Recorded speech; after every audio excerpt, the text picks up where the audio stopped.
And it hits me, oh my gosh, this is that triangle. You know, there's explanation for everything that occurred in the Rendlesham Forest incident that doesn't involve aliens at all. It was completely silent.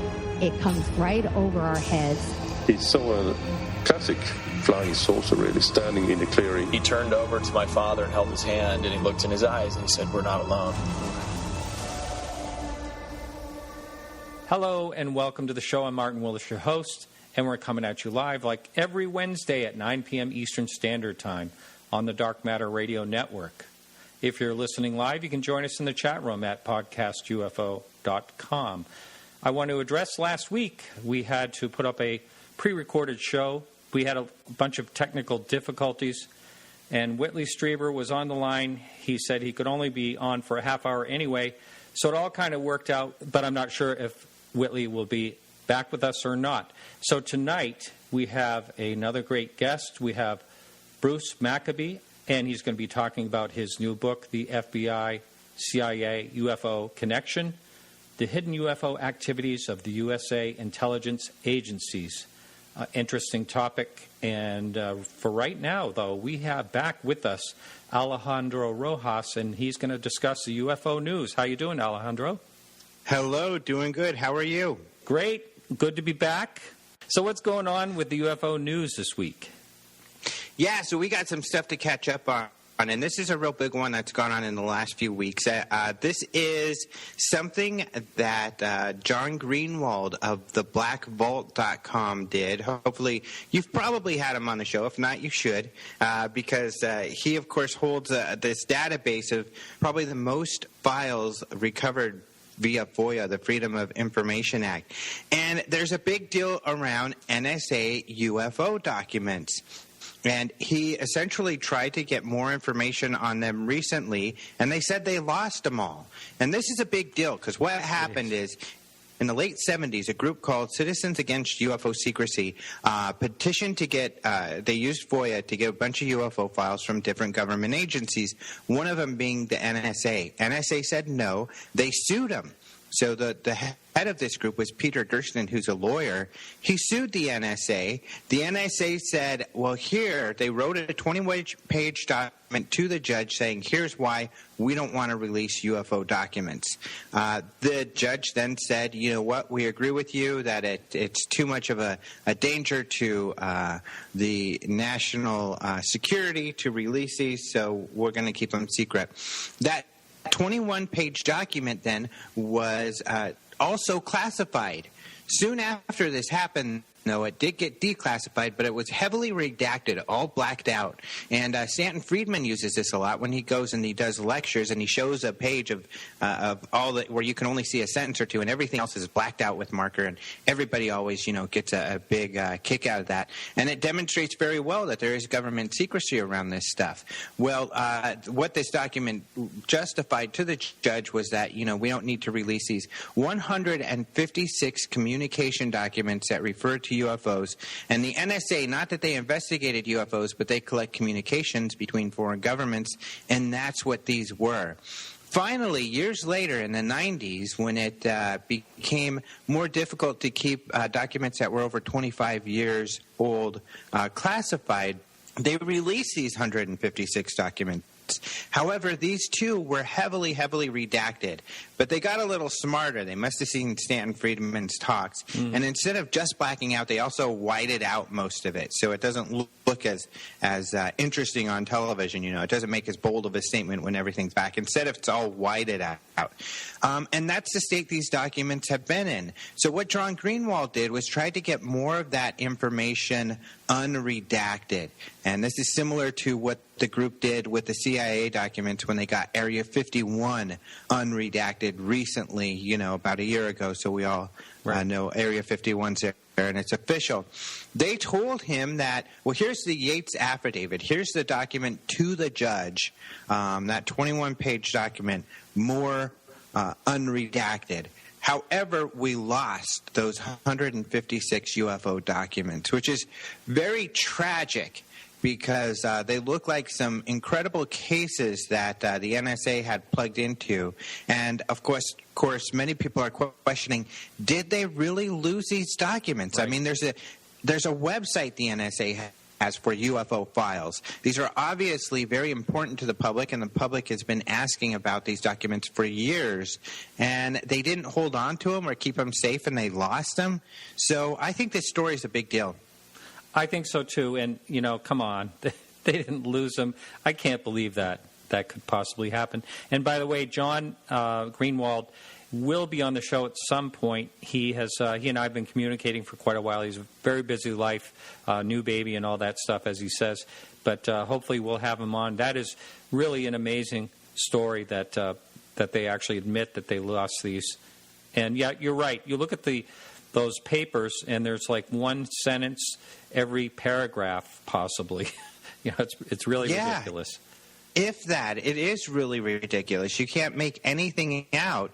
And when you go through these files, some of them look like they might be really interesting UFO cases. Yeah, and probably lost forever now. So, oh well. Yeah, pretty sad. Yeah. Yeah, I know. What can you do? What can you do, right? So what else is happening? So what else? This is kind of cool. Well, I'm excited about this because this is a guy that we had interviewed, William Hopp. He wrote a script for a first-person, found footage abduction movie. So, and, we're all thinking big deal. We've seen that before. But he based it off of actual abductees' experiences, which is really important because, as you know, a lot of these movies are just made up, Mm-hmm. And they turn out, at least to me, to be major disappointments. So, for instance, what happened to Travis Walton on The Craft or Fourth Kind, they're terrible. But this one, he really wants to stick to what really happens. And he says for that reason, he's gone to crowdfunding, and he doesn't want to have investors that are going to mess it up. And when I interviewed him, that was the stage he was at. He was looking to get some funds, and it was like, I wanted to interview him because it was cool that he had this fascination and this goal. But I was even skeptical he would get anywhere. But now he's released a press release. He's been working on this. He has an Emmy Award-winning partner. She's been a director on the TV show Intervention. He's got some Hollywood actors, and they're going to start shooting on October 1st. So he's really going to make this happen. And I'm really excited about it because his intention with this movie is to bring the topic to the forefront, show the public what happens and what these people are reporting, and to also use this to kind of create an abductee support kind of organization across the country. Wow. So that's great. Now, it's kind of cool. I think it's a neat thing. Yeah. Now, I do remember getting something from him. He was doing a Kickstarter or something. Correct. Yep, he was doing a Kickstarter. And he says, when Hollywood types get involved, they just want to make it all cookie cutter and change things. And so he wanted to avoid that, to be able to stick to the truth. Great. Wow. Excellent. Yeah, really cool. We have one more story tonight? I do. I've got one more, and this is regarding hoaxes, one of your favorite topics. I noticed you posted one earlier today. I did. Yep. It's hard not to, and this is what happened with this sighting in Portsmouth and in England, where this guy tweets this picture and says it's a UFO he saw, and he tweeted it around. He made a hashtag Pompey UFO, because I guess Pompey is the nickname for Portsmouth. And so people started talking about it. People were like, yeah, I think I've seen something like this. It hit the news, and it made news all over the place. And then he came out and said, oh, just kidding, that was just a hoax, and I'm actually just trying to promote this event get-together that these guys are having. And I think it even has to do with, like, the movie Back to the Future or something like that. Now, if you look at the picture, it looks like a lenticular cloud, which I see all the time.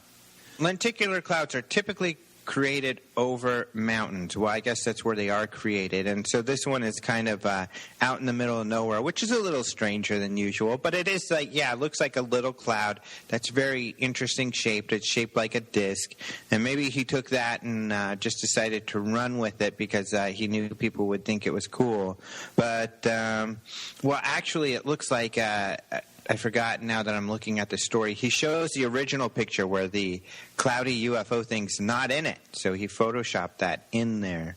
And that's what's hard is these people think they're being cute and they think they're not hurting anybody when they do this. Like in Canada, this happened a year or so ago where this planetarium hoaxed people and made some news. And it's frustrating. Right. And at the ball game or something. Yeah, exactly. Yep. You know, I want to talk quickly about the thing I posted this afternoon that you looked at, and that was another hoax. And when I first saw that, that was actually on someone that's a friend of mine on Facebook had it posted, and it's Latin American or something. I don't know exactly, but I first looked at that and I went, "Wow, that's amazing." Mm-hmm. And but right away, you know, Mark D'Antonio said he's already researched that one. It's 100% CGI, and boy, I'll tell you that does make me upset. Because it does, and it's really hard, you know, and it's that's why before I get excited about anything, and most people can't do this. Luckily, it's my job, but you have to do so much research to find out where it came from. Is it like anything else? And sometimes you can do a lot of research and feel pretty good about it, and then you find out later, you know, that someone else, you know, that you find out evidence that it's a hoax, and what can you do? That's right. Well, hey, thanks so much, Alejandro. Good to have you back. Good to be back myself as well. All right. Yep. Good to be talking to you, and we'll talk to you next week. See you next week. All right. Now stay tuned, and we'll be right back after the short music break with Bruce Maccabee.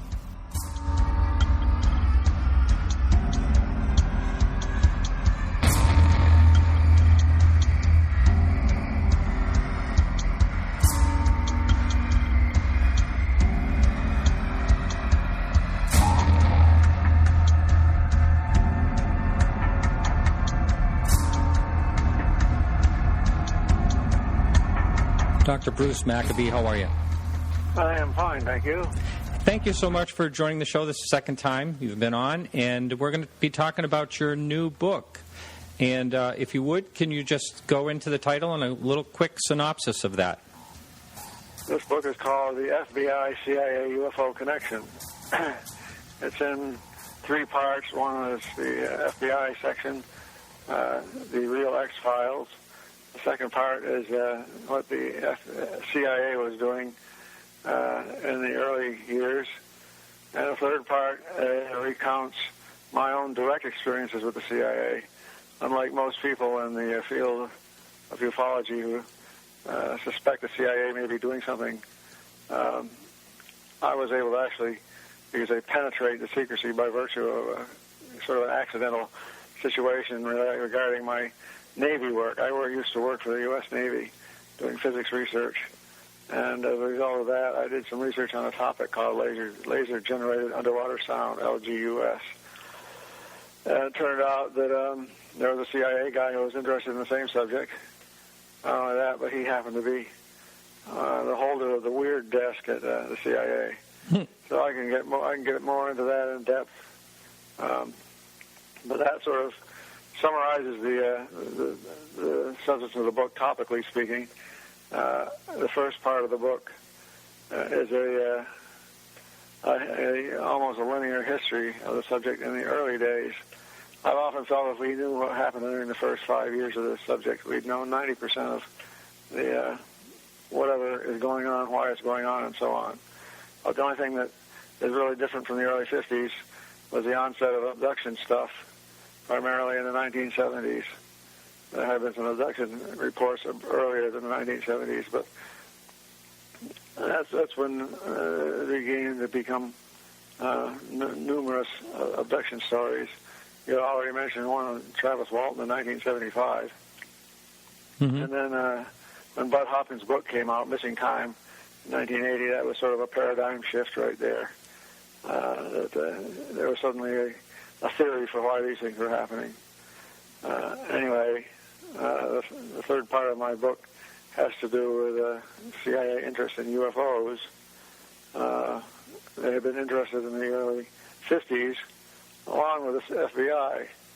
Now, the book combines the Air Force, the FBI, the CIA, and the Air Force intelligence. Air Force intelligence was sort of responsible for collecting reports and figuring out what was going on with the flying saucer sightings that were being reported all over the United States.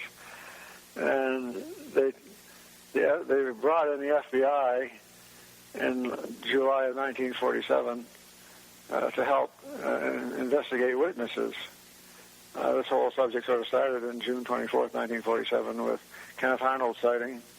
And a couple of weeks after that was Roswell, but Roswell got buried immediately. There was also sightings at Muroc Air Force Base, which is now Edwards Air Force Base, sightings by Air Force people. At that point, the Air Force couldn't ignore what was going on.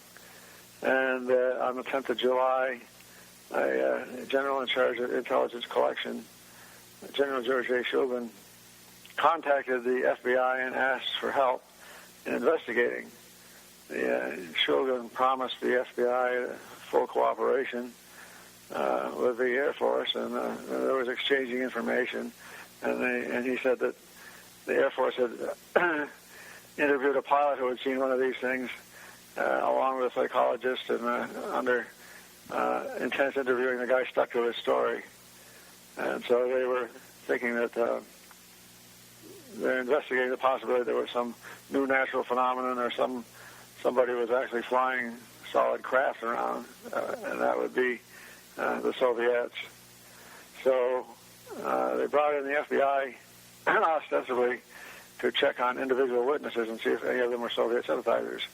The possibility that was considered was that there might be Soviet sympathizers generating spurious, non-existent flying saucer reports in order to convince the American people that the Soviets could fly with impunity some strange craft around, and the American people, they better watch out and not mess around with the Soviet Union because they had better, more capable flying craft or something.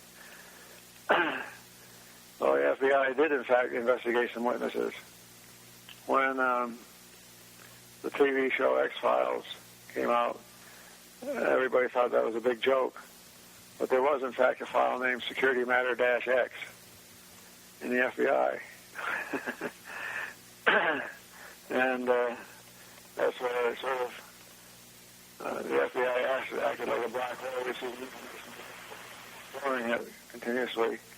And it didn't come out at all until 1977 as a result of the Freedom of Information Act request that I made. Okay.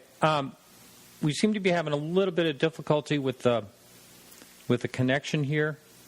Not sure if you're listening, Keith, but we're having people. You sound good to me. Yep. Okay. All right. Well, we'll just keep moving along. And if you're listening live, you can join us in the chat room at podcastufo.com, and you can pose Dr. Bruce Maccabee a question if you like. So, Bruce, I got your book through Kindle. I just noticed 2 days ago that it was on Kindle, and I just started breezing through it. And there's a lot of fascinating topics and chapters. And you started way back. What was it, in the late 70s that you got involved in this, or was it even earlier than that? It was the late 60s that I became intrigued by the subject, you might say. And I started doing unique, what might be considered unique research, stuff that other people hadn't done. And I started doing that in the early 70s. And in fact, it was one of the first cases that I tackled that is the reason why I got the FBI file in the first place. I was investigating the Trent photographs of McMinnville, Oregon in 1950. And part of the testimony of the Trents, which I was able to talk to Mrs. Trent many times, and I collected the testimony that other people had gotten from the Trents. Part of the testimony was that an FBI guy, or two FBI guys, had visited the Trents within a few weeks of the publication of their pictures. The pictures were published in June of 1950. And the thing about the Trent pictures is it's either a real thing or a hoax. Either the real thing or a hoax. There's no halfway point.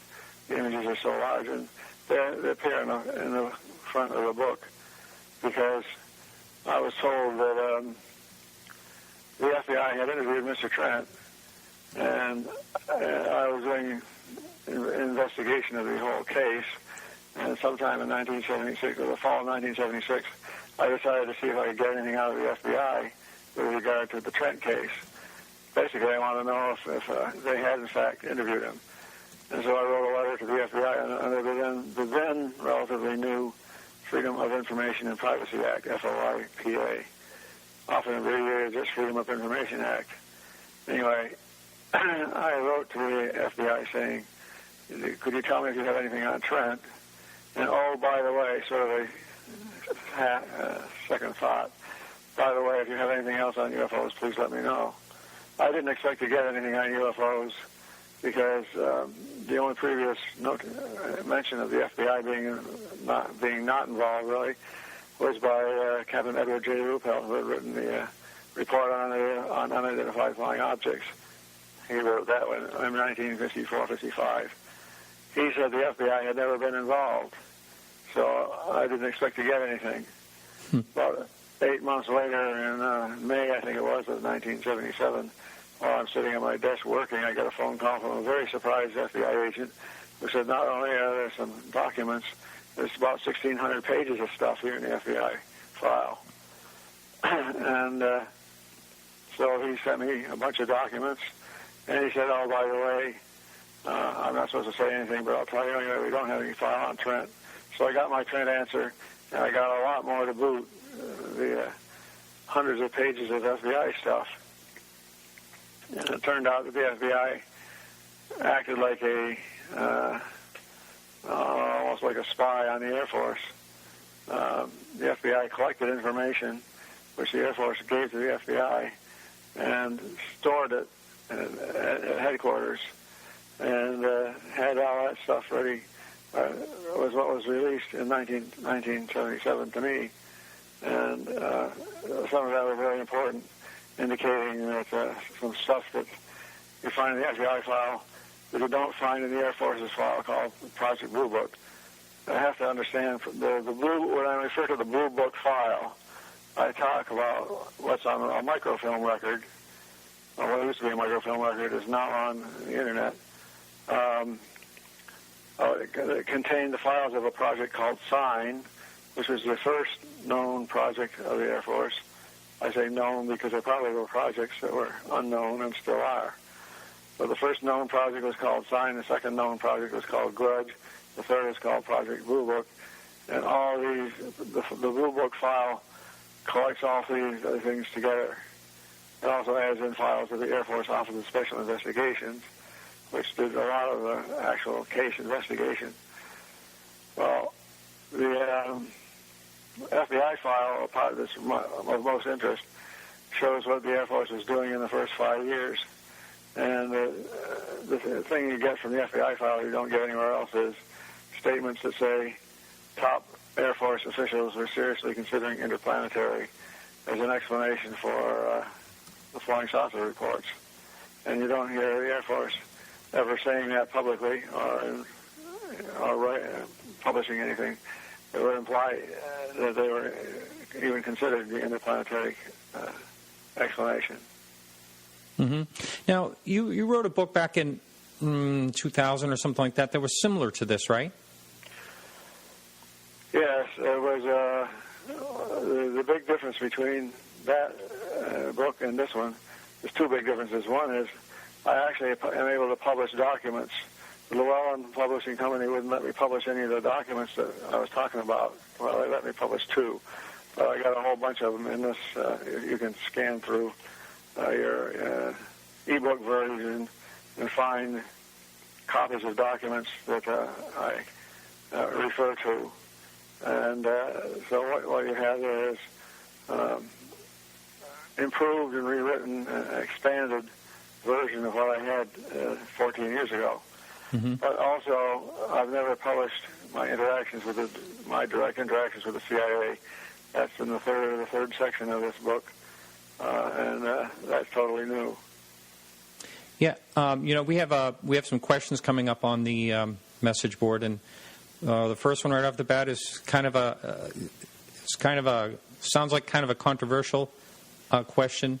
It's were you removed as chairman of FUFOR, Fund for UFO Research, or did you leave when someone was accusing you of being a mole in the UFO field for the CIA? That's quite a question. That's a long story. It turned out that I moved away from the area, and it was very difficult for me to travel after I moved into the hills of Maryland. It was difficult for me to travel to meetings. And so basically after being the director of FUFOR for about 13 years, I resigned the directorship. I'm still a member of the National Committee, of course. But one guy, I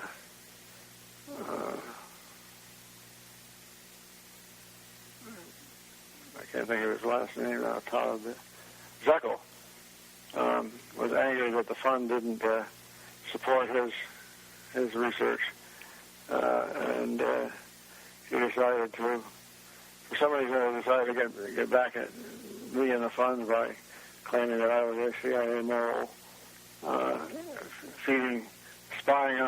essentially spying on the UFO field on behalf of the CIA, which was not true. I did have CIA connections, and this is written in the book. Turned out that having these CIA connections turned out to be quite advantageous as far as getting information on sightings and stuff was concerned. Mm-hmm. But okay. Well, another question just came up. Let's see. Do you have any comment on what official or organization has made the decision to cover up the topic and why they have done so? Well, I've studied the history way back at the very beginning, and I would say that the cover-up began, whether Roswell was real or not. The Air Force investigators who were studying sightings alone concluded in the summer of 1948 that the best explanation for all these sightings was interplanetary vehicles. And they were shot down by General Hoyt Vandenberg, who was the Chief of Staff of the Air Force at the time. This is recounted in Edward Ruppel's book, The Report on Unidentified Flying Objects. What I'm talking about is known as the estimate of the situation. Right. The estimate being that they were interplanetary. The estimate was sent up through the chain of command, probably through the Air Materiel chain of command, starting at Wright-Patterson Air Force Base, going up to the top general, and he kicked it back for lack of proof. The gentleman from Air Materiel Command went to the Pentagon and talked to Vandenberg directly and couldn't convince them, or he refused to be convinced, whichever way it is. And they went back home with their tails between their legs.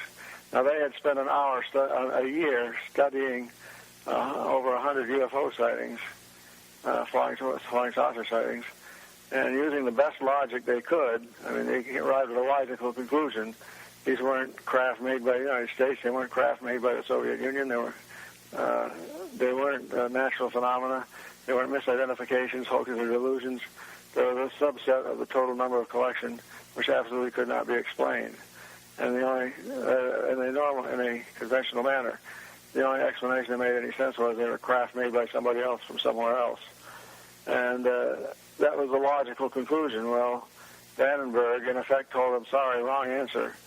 He couldn't accept that. And after that, the investigative analysis tended to fall apart. And it's shown in great detail in my book how the Air Force acted sort of like a split personality. On one day, they would say it was Soviet aircraft. On another day, they'd say, well, maybe it's our own secret stuff that we don't know anything about. On a third day, they'd say it was all misidentifications, hoaxes, and delusions. And they'd come up with any explanation at all, even remotely fit a sighting, just to get an explanation. Any explanation in a storm, you might say. And this rejection of the estimate of the situation was one key part, you might say, that formed the coffin for the ET explanation. And then during the summer of 1952, when there were thousands of sightings, at a press conference, General John A. Sanford, the director of Air Force Intelligence, nailed the coffin shut on the ET explanation by saying everything was natural phenomena. Even though the FBI, on the same day as that press conference, the FBI was told that top Air Force officials were seriously considering interplanetary ships. Now, if Sanford had said something about interplanetary ships at that press conference, the lid would have blown off, and there would have been a whole different history to the UFO subject. The idea of interplanetary ships, of course, had been around almost since the beginning of the sightings, but not endorsed at all by the Air Force. And the Air Force always took the attitude that there was no new technology represented by flying saucers and no threat to the United States. And that was supposedly all they were worried about, whether there was new technology and a threat to the United States. And in my book, you can see where the Air Force ignored or gave incorrect explanations for a number of sightings that I said in the book. But the big thing that you get out of this book, you don't get out of most other histories of the book, is histories of the subject, is the duplicity, you might say, of the Air Force and the way what they told the American people versus what they told the FBI, for example, people on the inside. Mm-hmm. I think it's kind of weird, you know. I mean, as I said, I was breezing through your book, and that was it the CIA or the FBI that was actually investigating the Air Force investigating UFOs? The Air Force investigated by interviewing witnesses. The FBI, for a period of time, at Hoover's direction, responding to the Air Force request for help, the agents actually interviewed witnesses for a period of time and then stopped. I can tell you why, but they stopped interviewing. And the CIA, on the other hand, didn't interview witnesses at all. The CIA interviewed the Air Force, the people at Wright-Patterson Air Force Base, Air Technical Intelligence Center. And as far as I can tell, I mean, it appears to me that the Air Force people lied to the CIA. The Air Force people said there was absolutely no possibility of interplanetary ships. And yet we know from the FBI file that there was a possibility because the FBI was told that by one of the people in the Air Force Intelligence Office, Commander Boyd. But the CIA was told something different, that everything was either natural phenomena, misidentifications of man-made stuff. It wasn't ours, it wasn't Soviet, and it definitely wasn't interplanetary. Mm-hmm. The CIA got interested anyway because they said even if people can't identify normal things up in the atmosphere, up in the air, if they file or start reporting flying saucers, whether these are extraterrestrial or not, if they start making reports, they can jam up the communications channels that might be necessary to communicate during a time of attack by the Soviet Union. In other words, if communist sympathizers were to generate a bunch of spurious flying saucer sightings reports, at the same time that the Soviets were flying aircraft to the United States to start a war, these aircraft would initially be reported as, quote, unidentified flying objects, because you wouldn't know initially what these things were. So there'd be a mix-up of the spuriously generated reports with actual radar tracking of actual aircraft coming.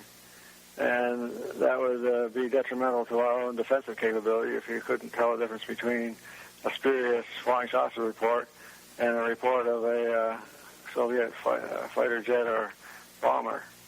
Mm-hmm. So in other words, as far as the CIA was concerned, the reports were dangerous. They weren't worried about the flying saucers themselves. The Air Force said there weren't any interplanetary flying saucers. But the reports could be bad if a lot of reports came into the communications channels. Now, there's some questions flying up here and there. And did you ever actually work for the CIA, or did you just, work with them in ways of talking with them and getting information and sharing or whatever? I worked for the Navy, and as I said at the very beginning, I worked on part of what I worked on over the years was this laser-generated underwater sound problem. That's where you have an airplane flying over the ocean, for example, and you have a powerful laser that creates a pulse of light that comes down and hits the water surface, causes it to evaporate at a high rate, which is essentially creating a small explosion on the surface, and sound goes down into the water. And we were trying to figure out how to use this for anti-submarine warfare and anti-mine warfare. Well, we were doing this work starting in 1973 at the Naval Surface Warfare Center where I worked.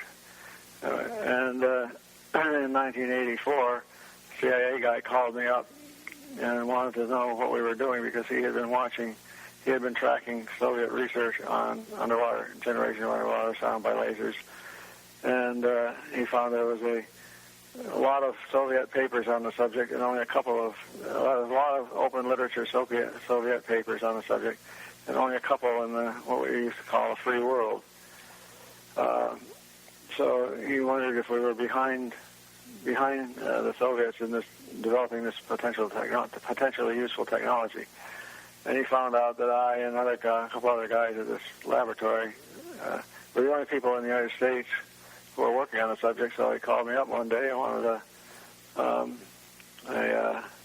me to give a briefing at the CIA headquarters on our work on this LGUS stuff. Mm-hmm. So that's how I associated with the CIA began. Over the next 10 years or so, we pursued this LGUS research, and I was, of course, being paid by the Navy all the time, except for one period of time where for a week, I was doing experiments with a laser, experiments that the CIA wanted me to do. They paid the Navy, and the Navy paid me. So that was the closest I ever got to being employed by the CIA. Sure. Another question up there. It's a few people want to talk about the Gulf Breeze and what your thoughts were on that whole situation. Yeah, I've mentioned Gulf Breeze in the book because that was one of the subjects that I actually gave lectures at the CIA on UFO stuff, several lectures. And this is, again, outlined in the book. And as far as Gulf Breeze is concerned, I'm sure my CIA contact thought the whole thing was a hoax. But as for myself, I started out thinking it was a hoax. The Gulf Breeze complex of sightings is not something you can talk about and get very far, in a few minutes. It began on November 11th, 1987, with a series of sightings by people, culminating in photos taken by Ed Walters. And that part of it is in the book. Each one of those important sightings that occurred before Walters even saw the object. And then Ed Walters is probably the person who a lot of people think is the totality of the Gulf Breeze phenomenon. But Walters did have sightings where he took photographs, and in one video, starting in November 1987 and going all the way into July of 1988, is where I sort of the first segment of the Gulf Breeze sightings. Gulf Breeze sightings lasted up until the mid-90s at a much lower rate, but during the 87-88 time frame, there was a high rate of sightings. In the spring of 1988, there were probably about 100 other witnesses who saw things, and a dozen who claimed they saw the same thing that appeared in Ed's picture, including some very credible witnesses. The county coroner and his wife, on July 10th, 1988, said that they saw the same thing that was in Ed's pictures flying over Pensacola Bay, not too far from where they lived. That was how they happened to see it. They were outside and saw this object moving around, and as I said, they testified publicly that it was the same thing that they saw in Ed's photographs. That certainly wasn't a model. Now, there's a lot of complexity in this case because you have the sightings that were going on in starting in November 1987. The MUFON investigators finding out who Ed was in January of 1988 and interviewing him directly. following along what happened on a day-by-day basis, the fact that I got brought in on February 19th, thinking that this whole thing was another Billy Meyer situation, and but in this case, I ran into numerous photographs, but also numerous witnesses who were testifying to the same thing. And the MUFON investigators tracked Ed's tracked Ed's activities almost on a day-by-day basis. They're very helpful in collecting information. And then Ed, at my suggestion, made stereo cameras. He was given a small so-called Nimslow camera with 4 lenses in it, and told that this was good. This is when he takes one picture, the 4 lenses would create 4 images, and the pictures could be chopped up and sent to various analysts various professionals for analysis. And he went along with that and took some pictures of a strange type of object that flew by, and he took 10 pictures of it one night. And I analyzed the pictures, and turned out that it was an object that was like 40 feet away and a couple of 2.5 feet in size. And this is determined from the fact that you could do a triangulation. Mm-hmm. Now, he had been accused of creating his pictures by taking a small model, let's say 4, 5, 6 inches, and doing a double exposure where you go into a dark room, have a lighted object that's the only source of light in the room is the lighting on this object. You take a picture. Now, with his old Polaroid camera, you could click the shutter any number of times before you pulled the film out and started to develop. For those of you who have never seen such a thing, I say this old Polaroid camera had a roll of film and a roll of developer, and you had to put it in the camera just right. When you did that, you took a picture and pulled a paper tab out of the camera. That compressed the negative onto this roll of film which had a developer on it, and the film would develop in 60 seconds, and then you could take the picture out of the back of the camera as a fully developed photograph. But you could click the shutter any number of times before you pulled the tab out to start the developing. And it turns out that a well-known phenomenon in photography is that the picture on the film is built up from the number of times you click the shutter. So you could take a picture of a model UFO in a dark room and create what would be called a latent image on the film. You don't pull out the tab yet. You go outdoors. You hold the camera in such a way that you have to know where the model is going to appear in the frame of the picture. You go out and take a picture of the background scene, and then you pull the tab, and you get the compound effect of the model image on top of the background image. These things add together, so you can sometimes tell if there's a double exposure going on. And Ed had been accused of doing this. Well, he couldn't do it with a Nimslow camera because that was a sealed camera and it didn't use Polaroid film. It was ordinary 35 millimeter film. And then he made, at my suggestion, he made an even bigger stereo camera that used Polaroid cameras, Polaroid Model 600 cameras that eject the film immediately after you click the button. And he took a stereo picture in particular on May 1, which had 2 different objects at different distances and different heights over the Santa Rosa Sound. To fake that, he'd have to have 2 people, at least 2 people in 2 boats with models on top of rods, somehow 100 feet high and 130 feet away and many tens of feet above the water. Well, the bottom line is I studied all this stuff that Ed was doing, and I concluded that it was Ed that didn't know how to do it.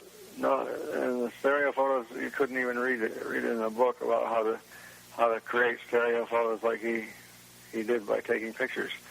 Bottom line is I was convinced by all the hard evidence that he had done this, and of course the fact that there were other witnesses who claimed they saw the same thing didn't hurt at all in terms of my interpretation of what was going on.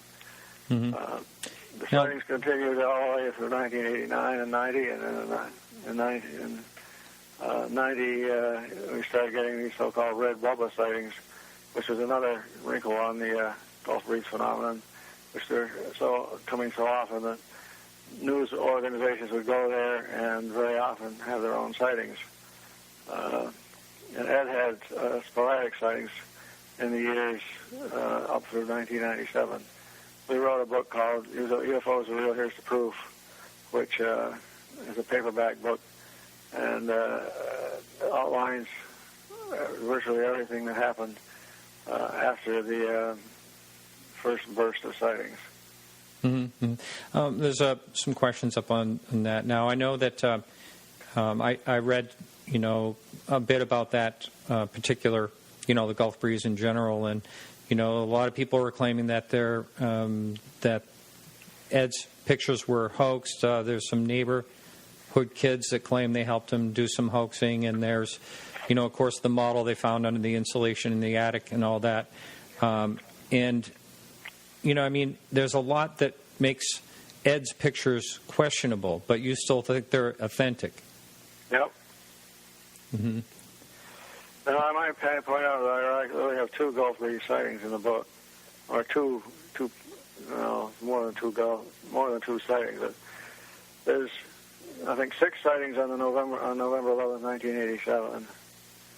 And I just sort of obliquely referred to the rest of the sightings. I don't really have time to go into all the stuff in this book. This book is not about the Gulf breeze sightings anyway. It's about the CIA. Sure. Yeah, I know. We're a little... I gave another. The last sighting in the book is a real puzzler, and it has to do with a remaining magnetic effect after a UFO was sighted. It has nothing to do with Ed. But it happened in Gulf breeze. It's a very interesting sighting from the point of view of a physicist who knows that wood is not magnetic, and yet what appeared to be in the treetops was a huge magnetic field. And the reason it is interesting from the point of view of the physicist is the guy who detected the field was using a gradient magnetometer, which is a scientific instrument for a scientifically based device or instrument used for detecting big chunks of steel underground, primarily. The person who has used it and found this magnetic field out behind his house was very well accustomed to finding oil well heads, that is, oil well casings, big steel pipe that's driven down into the ground. And sometimes they would be driven down into the ground and then covered up. And you have to come back later on and find out where the wellhead was by using a gradient magnetometer or some other device that is sensitive to the distortion of the Earth's magnetic field by big chunks of metal. And 2 of the MUFON investigators, well, first of all, there's a sighting that occurred by the guy's wife on a Friday night. She's driving home. She sees coming up from behind her house a standard Model A flying saucer disc with dome on it that goes upwards, turns to the right, sort of from her perspective, does a flip over and disappears in the air. She told her husband when he came back that night. He called the MUFON investigators, and they said they'd be there the next day. The next morning, he decided to walk out and see if there was a magnetic field available, a magnetic field associated with anything in his backyard where there was a pond. The reason he suspected that there might be a magnetic field was because many years earlier he had a object fly right over his car, and he said the gauges on the car were screwed up, and he thought that at the time that it was because a big magnetic field had screwed up the gauges in his car. Well, he had no way of measuring a magnetic field back at that time, but now in 1992 he had a gradient magnetometer that could easily measure a magnetic field.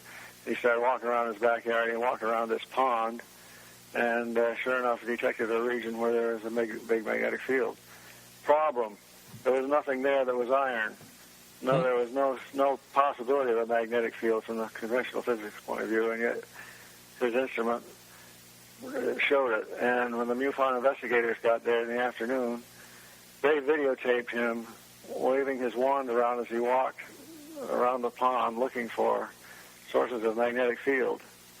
And the interesting thing is his gradient magnetometer generated a sound, a noise, a frequency. The pitch of the frequency would go up in presence of a piece of metal. And the higher the frequency, the bigger the magnetic field gradient. And he got a huge frequency, a huge gradient when he stood underneath some pine trees and pointed his rod straight up. There shouldn't have been anything there. There's no physics explanation for this. Yet there's no denying that it was there because it was recorded on the video. The pitch was, you can hear the high frequency being generated by the instrument is recorded on the audio on the video camera. And I was able to calibrate his gradiometer with a magnet of known strength and determine that. Well, when I told the guy where I worked, who was into submarines and magnetic fields, how much pitch change there was, or what the gradient field was, he told me it was like standing about 20 meters away from a destroyer-sized battleship. Talk about a big chunk of iron. And yet there was no iron there at all. Unbelievable. Hey, we only have, the time just seems to really fly here. We have a number of questions. We have only about 5 minutes left. But just, and I'm just going to ask this question real quickly, and then I promise you we won't talk about the Gulf Breeze anymore. But this question's up here. It says that you never talked about Ed Walters being an ex-convict who spent several years in Florida prison for multiple crimes. Don't you think that such a background is relevant to the question of his character? And just answer that quickly, and then we'll move on, because I have another. I don't know where the questioner got that. Ed was a bad boy when he was 19. When he was 40, he was given a pardon for all the good work he had done. Okay, so let's not hang on that. I want to ask you quickly. Are you familiar with whether it exists or not? The TR-3B, the black triangle they say is the anti-gravity. Are you familiar with? Have you done any looking into that at all? No, I have not.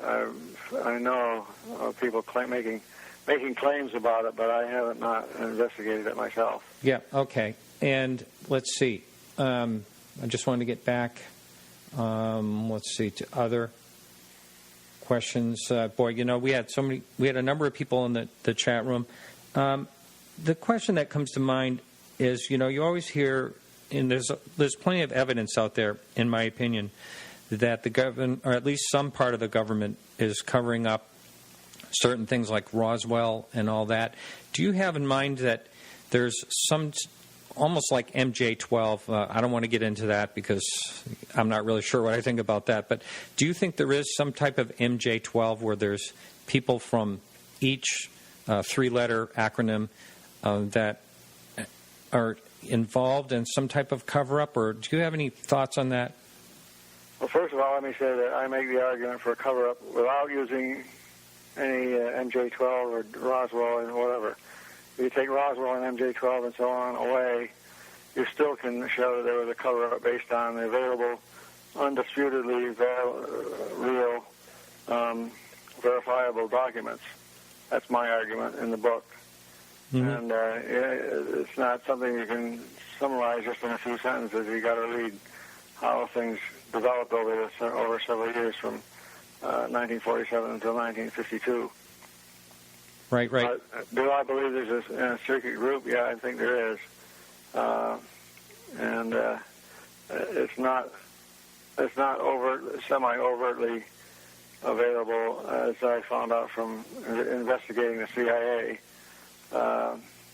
But even one CIA guy thought there was something really going on so deep that he couldn't get to it. Wow.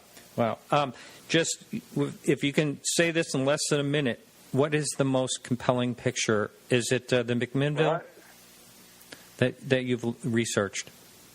The most compelling what? Image. Most compelling image?